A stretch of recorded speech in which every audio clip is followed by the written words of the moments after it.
Assalomu alaykum azizlarim. Hozir biz Staten Island'damiz. Berazana ko'prik mana 3-4 minutlik uzoqlikda xolos. Bu yoqda bo'lsa mana plyaj.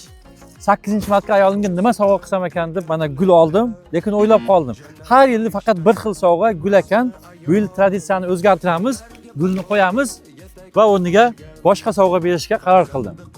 Shanoza, 8-martga sovg'a senga bu. Bumi? Bu Staten Islanddagi sening yangi uying. Muborak bo'lsin, tabriklaymiz. Inshaalloh. Mana har kuni beachga boramiz. Azizlar, qishni g'amini yozda yegin, 8-martni g'amini yanvarda yegin deydilar. Men bu Staten Islanddagi uyda ayolimga sovg'a qilmoqchiman, xudo xolasa 8-martgacha bizniki bo'ladi inshaalloh. Mana bunaqa ajoyib sanrumchadan kiriladi va bu yoqda pul topar uniti ham bor.